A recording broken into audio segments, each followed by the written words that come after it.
Jake, tell me a little bit about the ammunition we're using tonight. There's some pros and cons with what we're using. Tell me a bit about it. So yeah, we're having good banter about it before. So obviously I brought out 2 separate rifles, one being the 17 HMR, as you all know, very flat shooting round. The other one I brought out was the 22 LR. Now everyone's been around for a long time. The round I've opted for is a 22 LR subsonic in hollow point. So I run an Ely hollow point. So as we know, hollow point's great for targets for actual animals, right? And pest control. Impact. Great impact. You're going to get that mushrooming, fantastic. But obviously in the situations like we have tonight where we've got a lot of rabbits in a very tight area, I've opted for the subsonic round. So you can get a few more shots on target without disturbing too many other animals.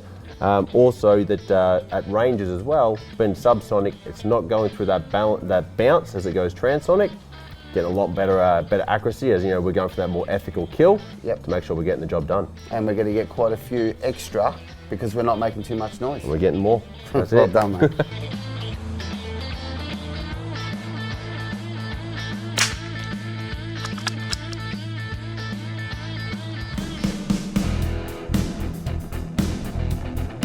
With an estimated population of over 200 million rabbits in Australia, we sure knew we had a big job on our hands. The boys had taken out quite a few of these animals, but we knew we had such a big job to do.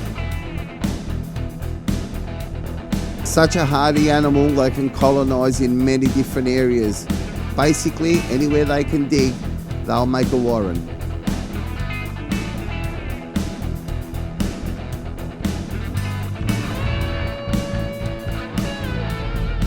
Moving around the paddock, I'd seen some eyes. I knew it was a fox, but I just couldn't get close to him.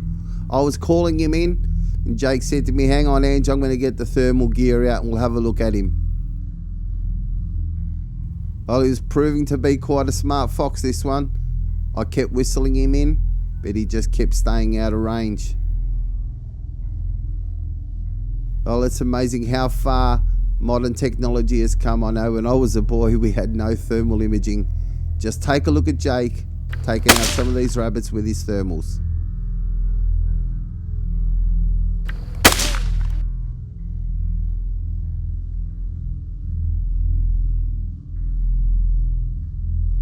Having a recording capability, this thermal imaging equipment was absolutely amazing.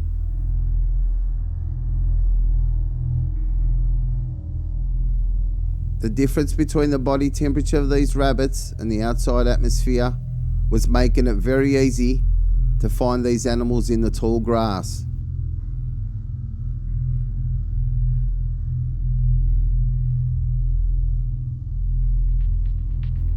Here we move now to some of that night vision we were talking about earlier.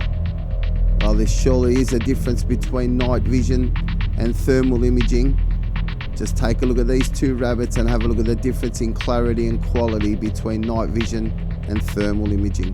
Jake had this one firmly in his sights, but with a bit of an obstruction in front of him, he had to turn his gun sideways and take his shot. Well, this one thought he had got away, but the night vision was working for Jake, and Jake had other ideas for him. He was going to end up in the pot, and Jake done a great job at it.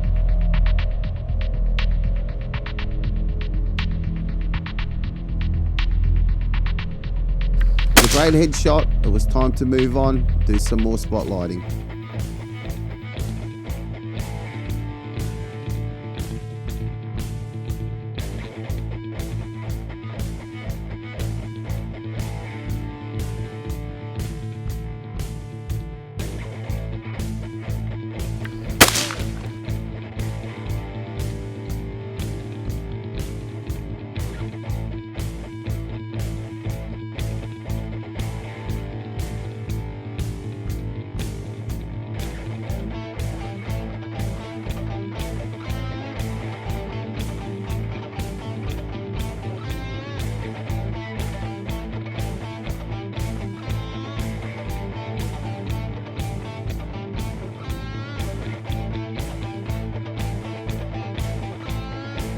Well, the population of rabbits surely was healthy. They were everywhere. We had to make our way over to another part of the property, but I was having some second thoughts. And those second thoughts soon came to fruition. Let's take a look at what happens to me right now.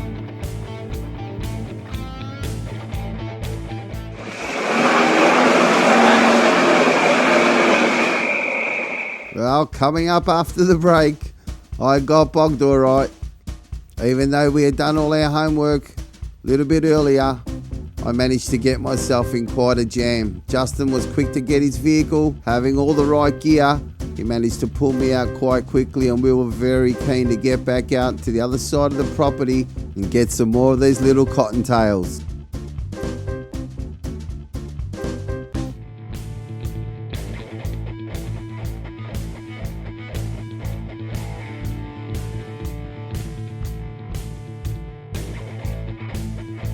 Moving along to the other side of the property, the landscape surely had changed. We came across some of the natives, but we knew we were going to get stuck into those rabbits again.